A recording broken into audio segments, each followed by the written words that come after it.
Today, we're going to be talking all about how the high gas prices have affected the way we travel.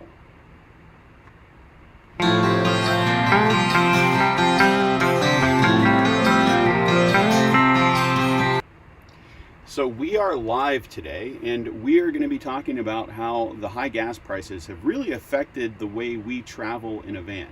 And we've heard from a lot of people that they have either cut back drastically on their travels, or they've stopped traveling altogether.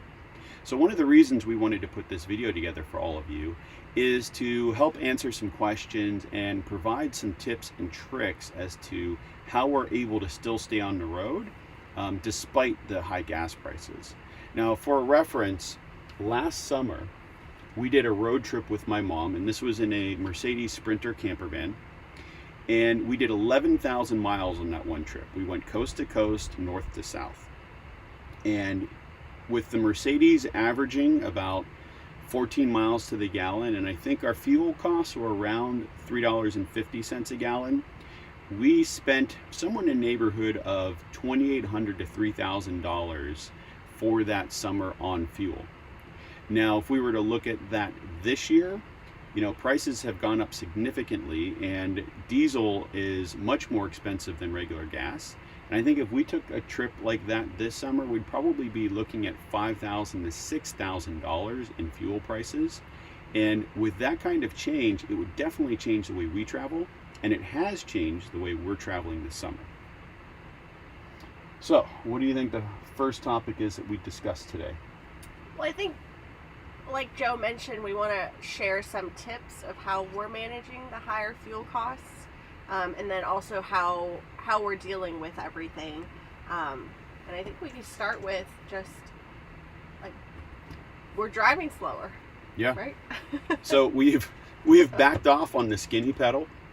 Normally when we drive, we tend to keep it like speed limit, maybe a little bit over, but especially coming through states where they have a 70 to 80 mile an hour speed limit, we're tending to stay around 65 to 70. And while that may not make a big difference, as long as we can get an extra, half to a full mile per gallon more, when we're getting anywhere from 12 to 13 mpg, that's almost a 10% increase. So for us, that's a big reason to slow down when we're traveling. The other thing we do is when we are traveling, we tend to use an app called Gas Buddy, and we've become much more vigilant about checking it. And what Gas Buddy does is you can look along a route or in an area that you're going to or area you're in and see what the current gas prices are. And what we've noticed is if you start looking around and finding places kind of a little bit outside of where you're looking, like not directly off the highway, prices tend to be significantly lower. Right. And then now it's calculating, well, is it worth driving the 20 miles off the highway to save X amount per gallon? And sometimes it's not. Yeah, exactly. Then you just fill up at the truck stop right off the highway and get right back on. Yeah. And we've been finding that we're now starting to take a more direct route to places, right? Whereas before we used to take some very indirect routes. We would take scenic routes. We might go on a kind of an offshoot. So we're going down the highway, there's something we want to see. Now we're asking ourselves, is it worth it? So, a 20-minute round or a 20-mile round trip for us might equate out to about $15 to $20. And is that worth it to us to go see something? We were just talking earlier today that there's a bread spot that we like in our kind of area of Indiana. And for us, what did you say? It would be, if we took the hybrid, it would be about, a $5-6 drive there and back. And it's not worth it for the bread when we can just make the bread at home. Well, and yeah, it just makes us reevaluate, like, things, where we want to go and how much is it going to cost to get there. Whereas before, I think it just, while fuel prices were always the highest cost when it came to RV travel in any form, from a Class A to a truck camper to vans, and other modes of transportation, it was always in the back of our mind, and we knew it was our highest cost. But now with the significant increase in fuel prices, it makes us rethink like the things that we want to do and where we want to go when we're RV traveling. Yeah. I mean, there were times over the years where we would just pick up and say the weather was too hot. So during this latest heat wave, in some of the areas we were in, it was over 100. And we were looking at driving 30, 40 miles up into the mountains, or we might even go to another state sometimes north so we could escape the heat. This time we decided to kind of grin and bear the heat. We found a campground that was not too far from where we were and just camped along the river. It was a little bit cooler. We got to hop in the river to cool down, which was a lot of fun. But a lot of those kind of like side excursions for us have really just gone away. I don't think they've gone away. We're just not Doing we're reevaluating them. Yeah. But that's not true, because so the other tip kind of that we have and how we're managing the high fuel prices is we have a motorcycle, and it gets much better fuel economy than our transit van, which we're getting about 12 mpg. Yep. So yesterday we took the motorcycle, and we're about 7-8 miles from town or so. 10 minutes Yeah. from town. So we took the motorcycle into town. We were also looking at moving to another campground, which was about 25 miles away. So I took the motorcycle, went to go scope out the campground, and found that there were no sites. So we didn't waste the fuel trying to get there and back. And I want to say a big thank you to Emily for the super chat. We will definitely be using that money towards fuel this summer. I appreciate that. So what's next? Well, I think going back to adding fuel, one tip that we always share, and we've been sharing even before fuel prices went up, is we're Costco members, and we also have the Costco credit card, and we really like getting fuel there because we get 4% back on the credit card. So even if we're looking on Gas Buddy and Costco fuel prices are similar to, let's say, a Shell or Chevron, we'll go to Costco because we're getting that additional 4% back. Well, we get it back anyway.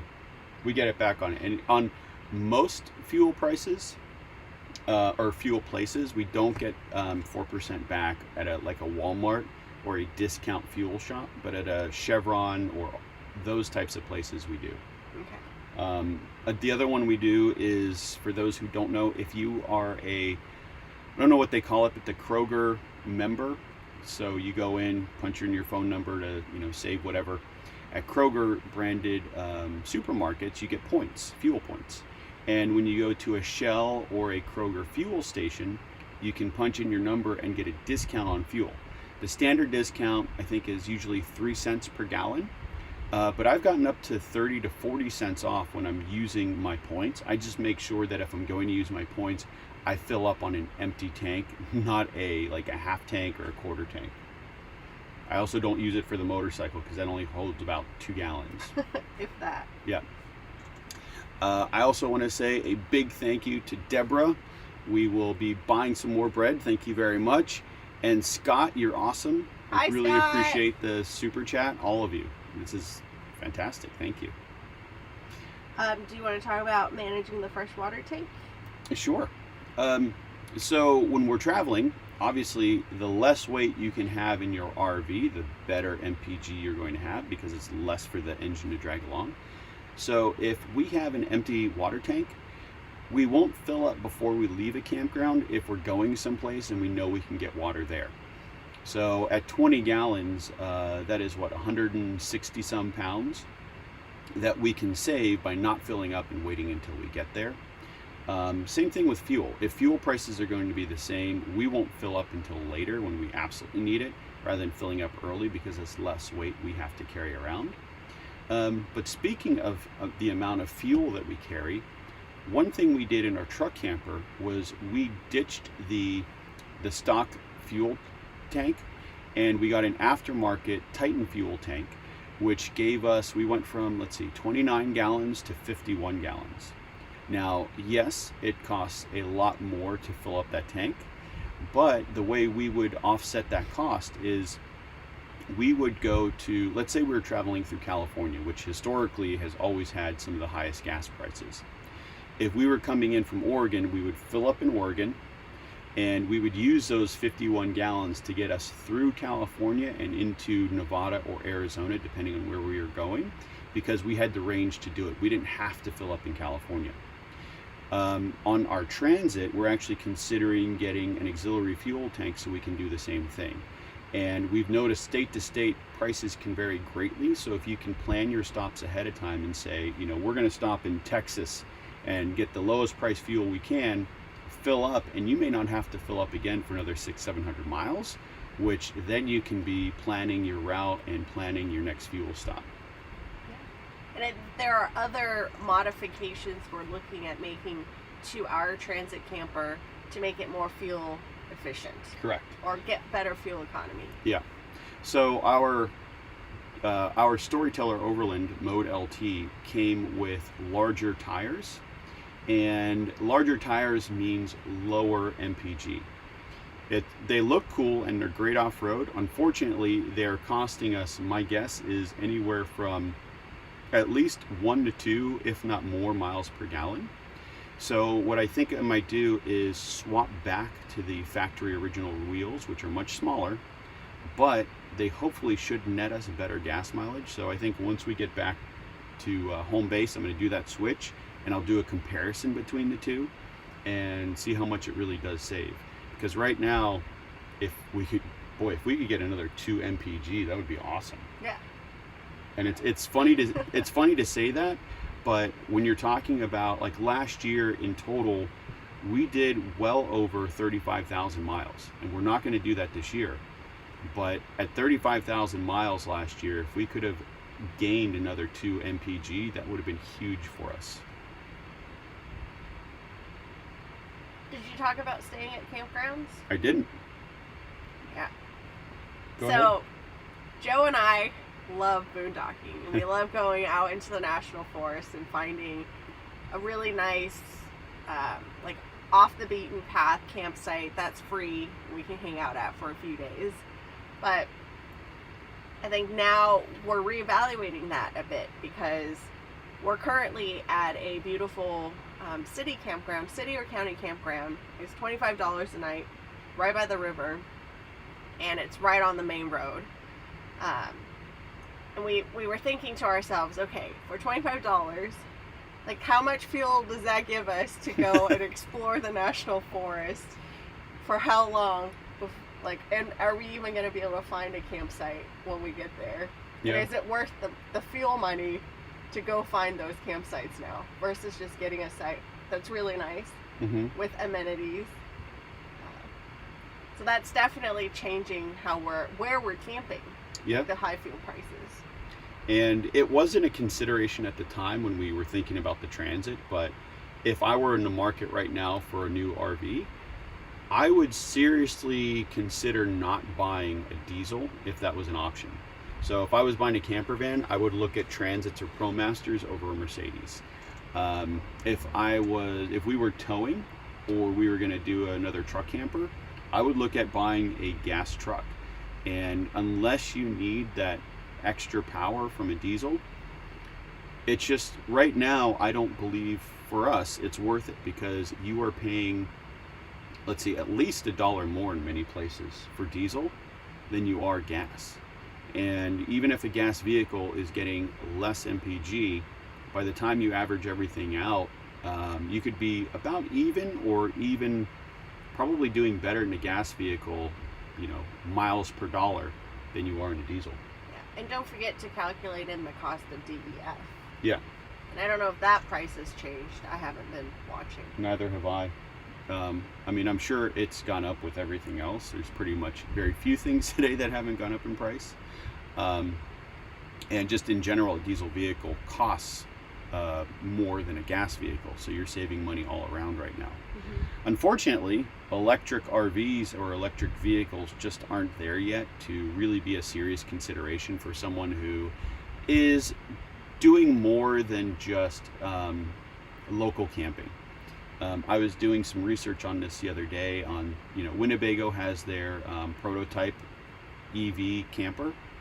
And while it's cool and everything, you know, those vans unloaded, as I was looking at the manufacturer's website, the company that makes the EV van, um, they're rated to go about 150 miles on a full charge. Now, once you add in everything, the whole camper build out, all the stuff, water, everything else, I'm sure that's going to drop significantly. And if you can only go, let's say, 100 miles, it's not too far for a camper, and you're going to have to be stopping a lot to charge up if you want to go further than that.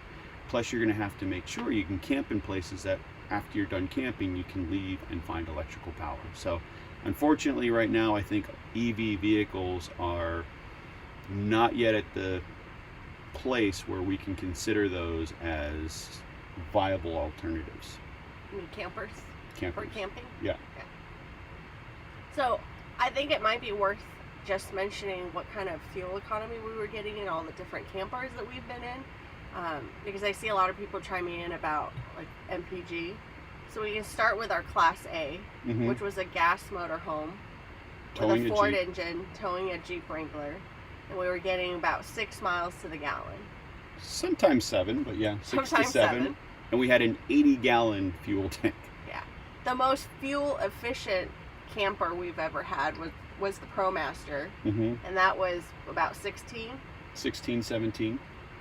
And then The Mercedes, the Sprinter, 4x4.